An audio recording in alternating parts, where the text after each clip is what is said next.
새로운 시대의 새로운 투자, 여러분의 노후 대비를 돕는 연금 X 투자. 안녕하세요. 무드셀러 김동엽입니다. 안녕하세요. 장수루 이동근입니다. 장수루님은 이거 진행은 처음이시죠? 네, 이게 촬영 자체도 두 번째입니다.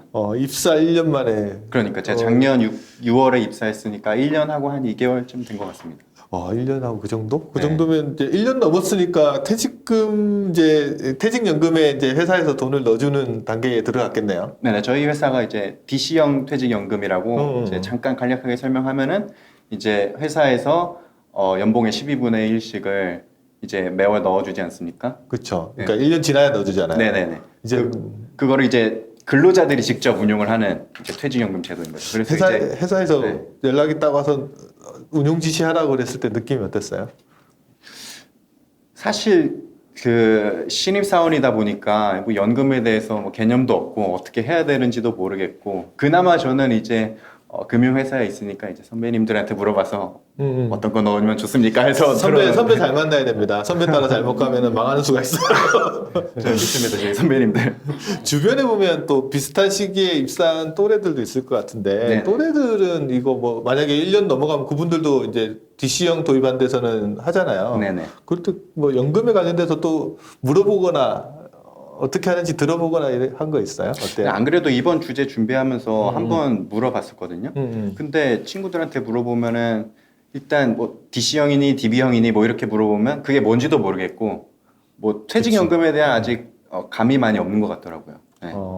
그쵸. 나만 해도 뭐 입사 1년 차에 뭐 퇴직연금, 뭐 입사한 지 얼마 됐다 벌써 퇴직이 신경 쓰냐 이런 이야기 할 것 같은데. 네네. 그래서 그때 그래도 이제 중요한 돈이잖아요. 그렇죠. 그 돈을 관리 잘해야 될 텐데 어떻게 관리하면 좋을지, 그래서 오늘 자리를 한번 마련한 것 같은데, 네네. 밀레니얼 세대, 특히 20대 후반, 30대 초반에 직장 생활한 지 얼마 안 되신 분, 딱 제 얘기네요. 그런 분들의 노후 대비 투자 아니면 연금 관리를 돕기 위해서 이야기를 좀 나눠보려고 합니다. 그래서 저희끼리 하면 재미없으니까 또 이 전문가를 모시지 않았겠습니까? 어떤 네네. 분들 모셨죠? 미래에셋 자산운용에서 TDF 운용을 담당하고 계시는 김종욱 팀장님, 그리고 김다정 매니저님 모셨습니다. 안녕하십니까? 네, 안녕하세요. 각자 소개 간단하게 해주시면 좋겠습니다. 김종욱 팀장님부터. 네, 저는 2008년에 미래에셋 자산운용에 입사해서 현재는 그 TDF 펀드를 운용을 하고 있는 팀의 팀장을 맡고 있는 김정욱입니다. 안녕하세요. 저는 2018년도에 입사해서 팀장님과 같이 전략배분 TDF랑 자산배분 펀드 운용하는 팀에 속해 있는 김다정이라고 합니다. 오늘 잘 부탁드립니다. 제가 해봤는데요. 이쪽으로 기댈 수밖에 없어요. 자, 그럼 이제 본격적으로 이야기 좀 들어가 볼 텐데, 이제 김종욱 팀장님은 이제 TDF 운영하는 매니저 입장에서 조금 네. 조언을 많이 해줬으면 좋겠고, 다정 매니저님께서는 이제 또 밀레니얼 입장, 또 입사하신 지 또 얼마 안 되셨으니까 본인 문제이기도 하잖아요. 그런 관점에서 조금 많은 조언들 좀 부탁드립니다. 첫 번째 질문, 우리 별명이 뭔지 아세요? 우리 또 만수르님 별명이 프로 불만너예요. 불만이 많아서 온갖 질문이 다 넘어갈 거니까 오늘 첫 번째 질문 한번 또 시작하면서 같이 가볼까요? 네네. 뭐 아까 계속 말씀하셨듯이 저랑 이제 김다정 매니저는 밀레니얼 세대라고 하잖아요. 소위 말하는. 요새 이제 투자 시장에 되게 적극적으로 참여를 하고 있는 것 같은데, 언론에서도 많이 보도되고 있고.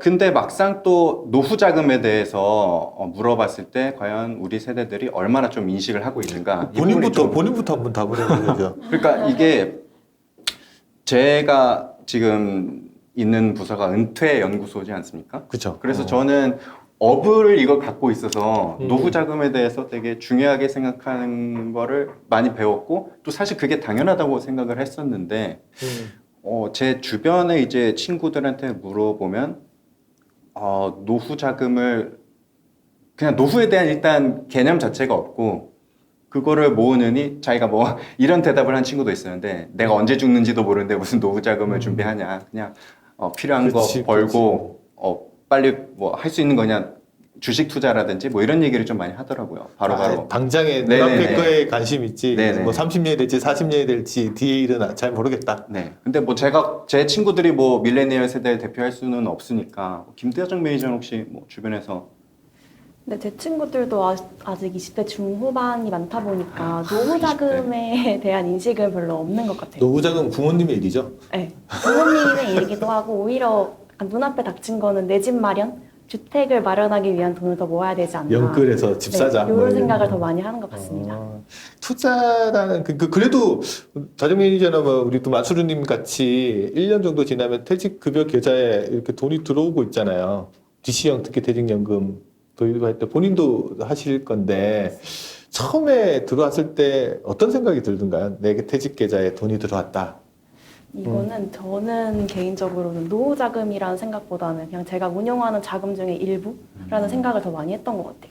아, 그냥 내 돈의 네, 일부지. 돈의 일부, 월급의 일부 정도 이렇게 생각이 더 많이 들었던 것 같습니다. 우리 또 마수르님도 비슷한 생각?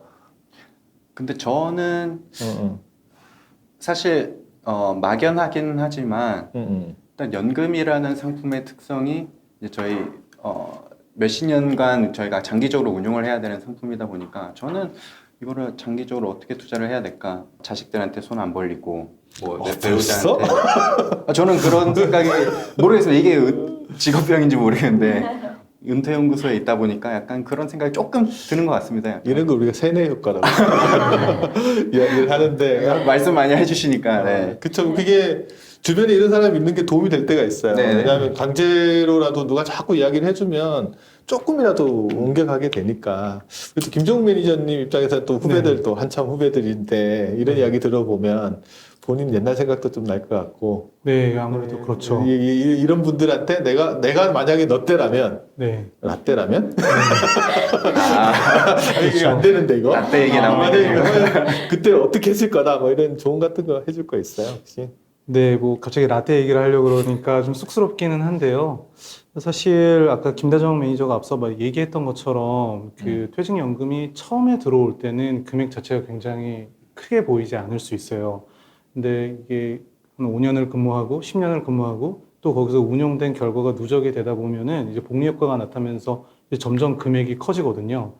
그리고 근무를 하다 보면은 실질적으로 나랑 같이 근무했던 선배님들 그리고 상사들이 은퇴를 하는 모습도 보여지고요. 그때 돼서 사실은 노후연금이라든지 은퇴자금이라든지 이런 거를 고려를 하려면 사실 첫 단추를 잘 꿰매는 게 굉장히 중요한 것 같다라는 생각입니다. 저는 이제 회사 생활 20년 넘게 했으니까 네. 그 직장도 한번 옮겨봤고 하다 보니까 느끼는 게 뭐냐면 나중에 남는 돈이 뭐가 있나? 라고 하면 결국 남는 돈은 찾아가기 힘든 돈만 남아있더라고요. 네. 찾아가기 힘든 돈만 남아있는 게 그게 현실이기 때문에 그럼 뭐가 제일 찾아가기 힘드냐 그러면 구조적으로 계속 강제로 저축을 시키고 그다음에 가능하면 신경을 덜 쓰고 그리고 쌓여있는 돈들 그런 게 남아있는 돈들이거든요. 그래서 저는 주로 하는 일이 또 퇴직하기 직전에 계신 분들 상담하는 일이나 뭐 그분 대상을 교육하는 게 일인데 나가서 보면 그분들이 가지고 있는 자산은 거의 딱 두 종류예요.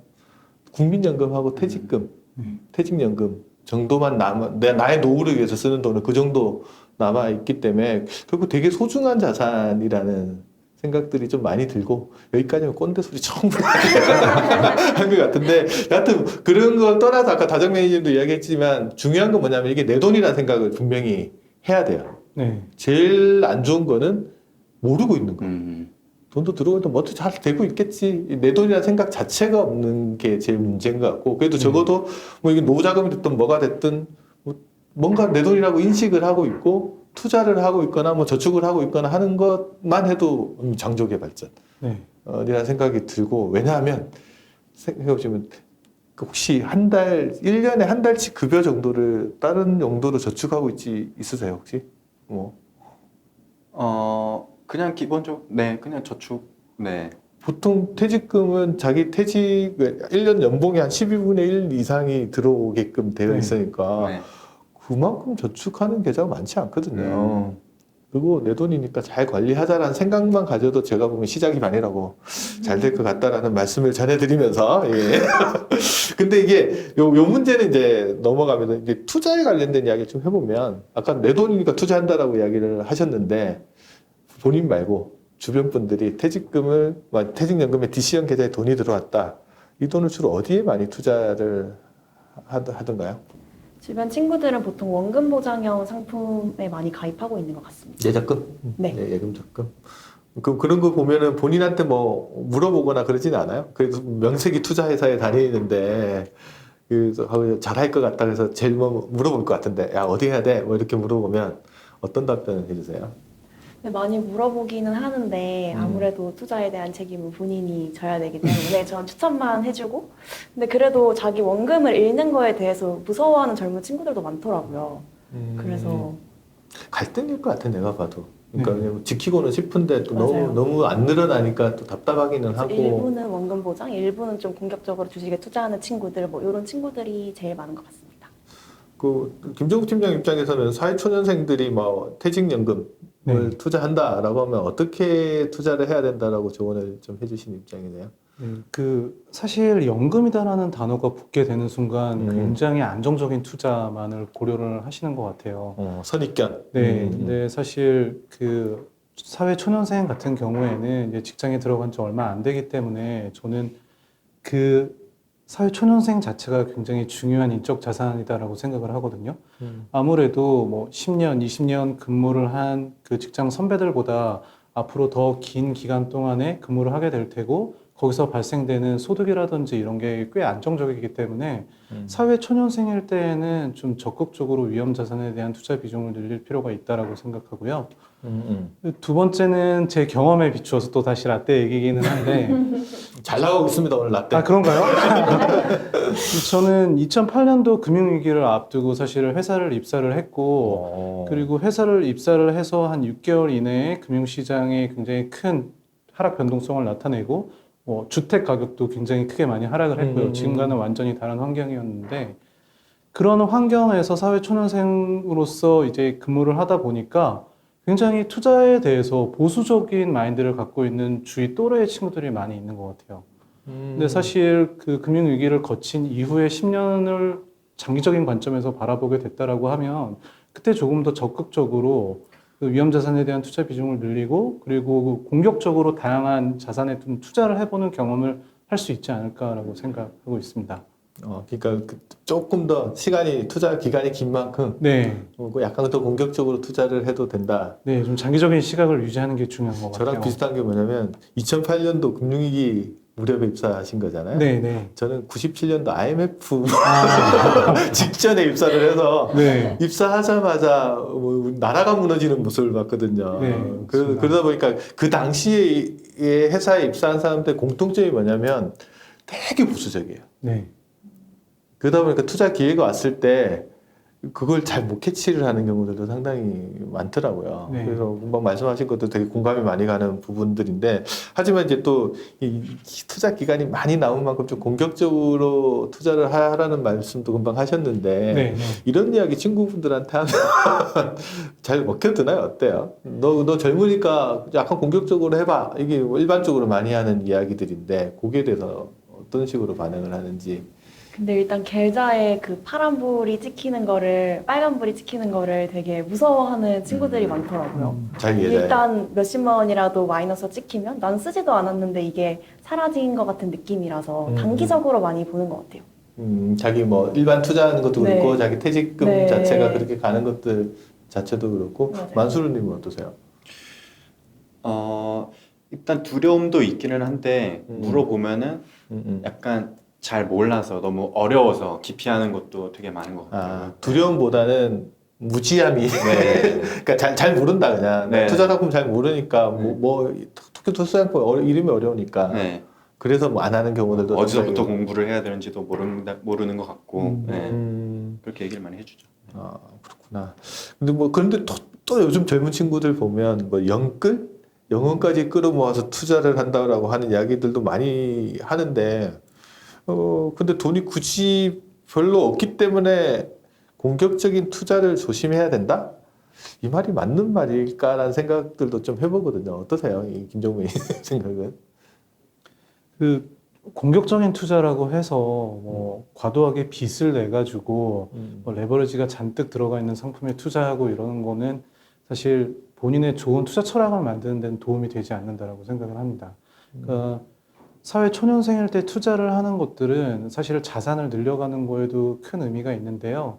자기가 향후 살아가면서 그리고 지속적으로 투자를 계속 진행을 하게 될 텐데 그럴 때마다 어떤 투자 의사결정을 내릴지에 대한 경험을 축적하는 거에도 저는 크게 의미가 있다라고 생각을 하거든요.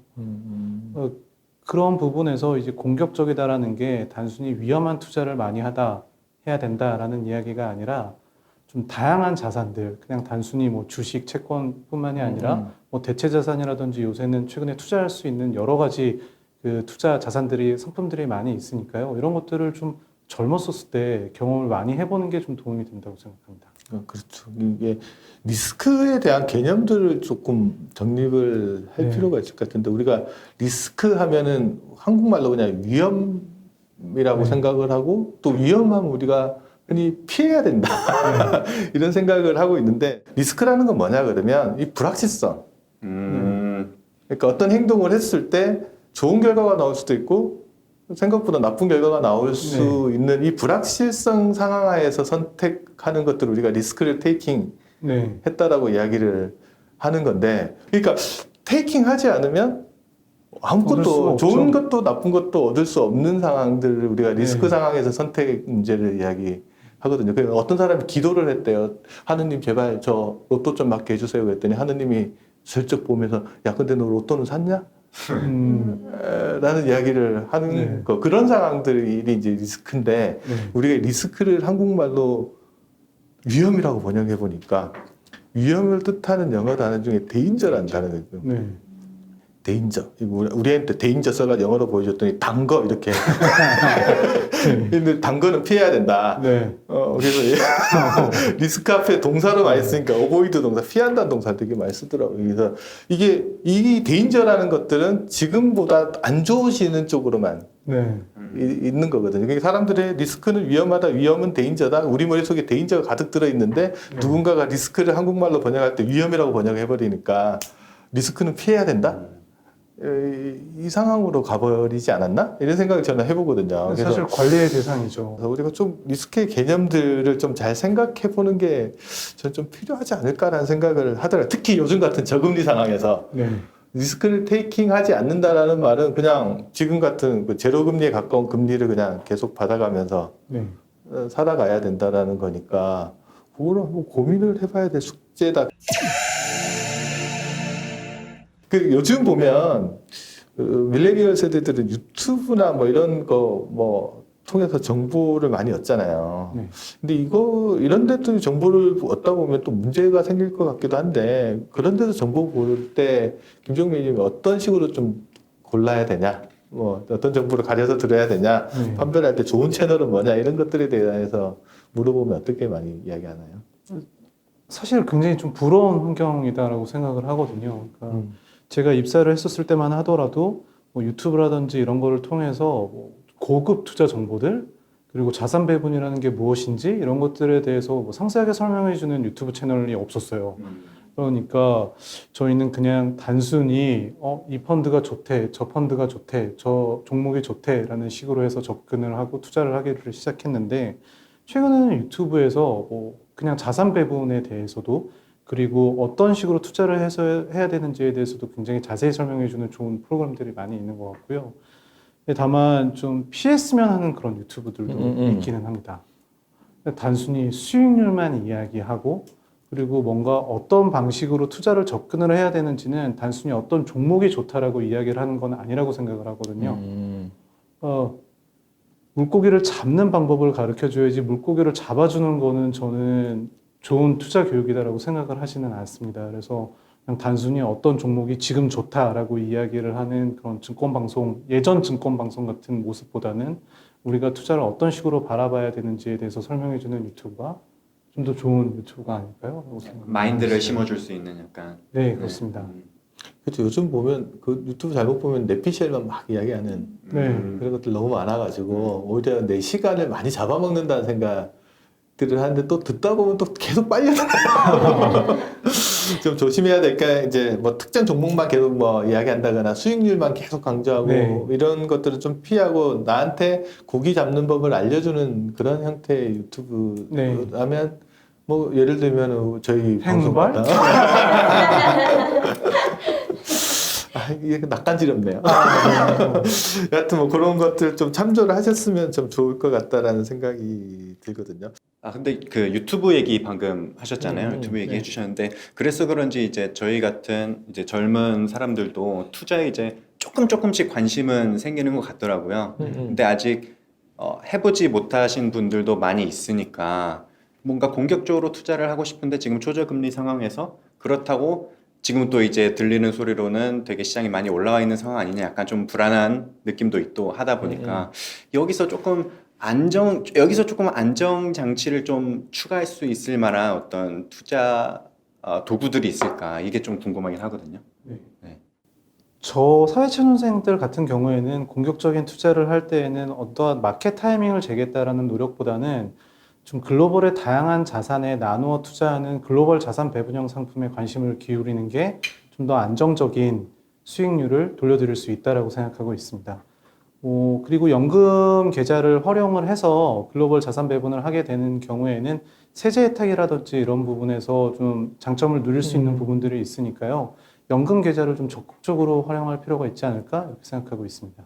저도 이제 그런 질문들 많이 받는데, 그러면 이제 세 가지를 이야기해줘요. 네. 또 세 가지 이렇게 하지 잘 알아듣더라고.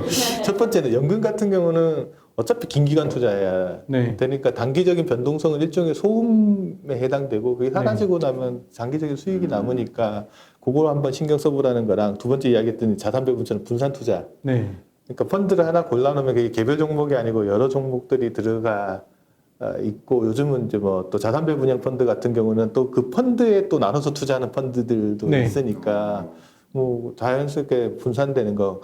그보다 이제 세 번째 안정 장치가 뭐냐면, 이거는 어차피 나눠서 투자하게 돼 있다는 거죠. 적립식이죠. 그 퇴직금이 뭐 회사에 따라서 좀 차이가 나긴 하지만 1년에 매달 한 번 정도씩 이렇게 들어온다고 하면 자연스럽게 시기 분산이 돼서 들어오다 보니까 그 투자 기간 동안의 평균 매입 단가를 잡아서 이제 좀 안정적으로 낮은 가격으로 투자를 할 수 있게끔 되어 있어서, 연금이란 자산 같으면 적립식 분산 장기 투자가 자연스럽게 되어 있는 상품이기 때문에 그냥 조금은 내가 생각한 것보다는 좀 더 공격적인 자산의 배분을 하더라도 장기적인 수익을 나라가 성장하고 경제가 성장하고 주가가 우상향한다는 믿음만 네. 있으면은 저는 해볼 만한 투자라고 생각이 들거든요. 근데 아까 이야기했듯이 계속 마켓 타이밍만 맞추려고 하면 네. 좀 어려운 투자일 것 같고.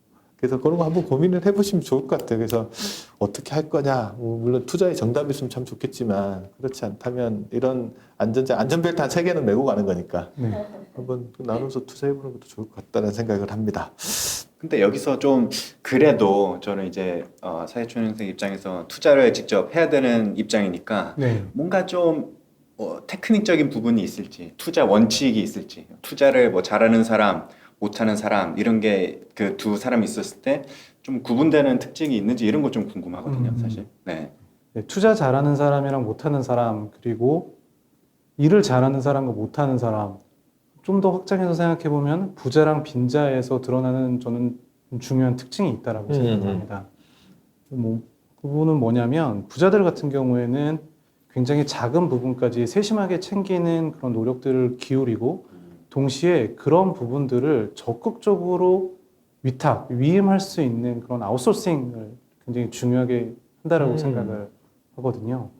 그런 부분들에서 투자 잘하는 사람이랑 못하는 사람들의 차이가 벌어진다고 생각합니다. 그러니까 그 말씀하신 게 위임을 잘한다. 네. 그러니까 젊은 친구들 입장에서는 뭐 친구들 맞나? 나만 친구라고 생각하나? 보면 어차피 내 주잡이 있는 거고 네. 그 일을 잘해야 되는데 투자까지도 같이 잘하려면 상당히 어려우면 차라리 투자를 잘하는 사람한테 그걸 위임 네.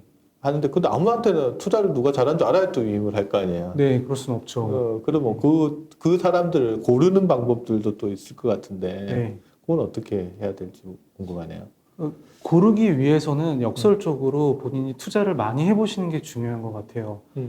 그렇게 투자 경험이 축적이 되다 보면은 그 본인의 스타일에 맞는 그 투자 철학이라든지 이런 게 생길 수 있다라고 생각을 하거든요.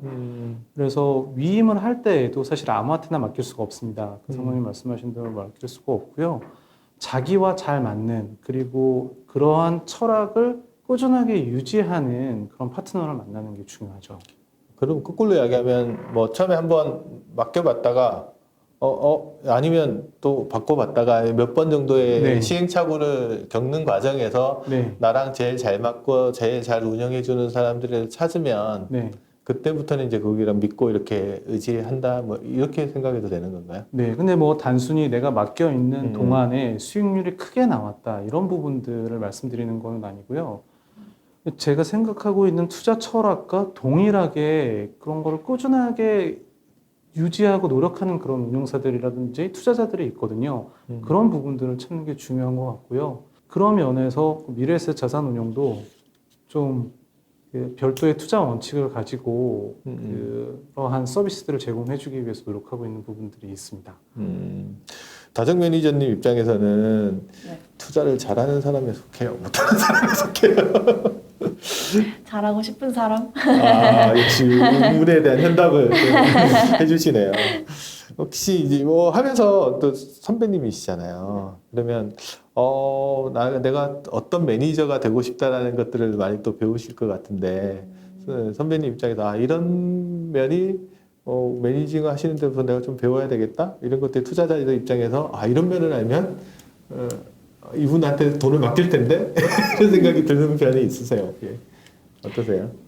저희는 아무래도 탑다운으로 투자를 하는 투자자이다 보니까 되게 큰 변화를 캐치하시려고 노력하시는 것도 많이 보이고 그리고 무슨 생각이 있으실 때 그거를 그러니까 투자로 바로 액션으로 이어지는 그 과정도 중요하다고 생각하거든요. 뭐 예를 들어서 내가 이게 좋을 것 같은데 이거를 사지 않으면 사실 내 수익률에는 도움이 되지 않는 거니까 근데 그걸 액션으로 옮기시는 모습을 보면서 그런 것도 되게 좋은 투자자인 것 같다 이런 생각을 했던 것 같아요.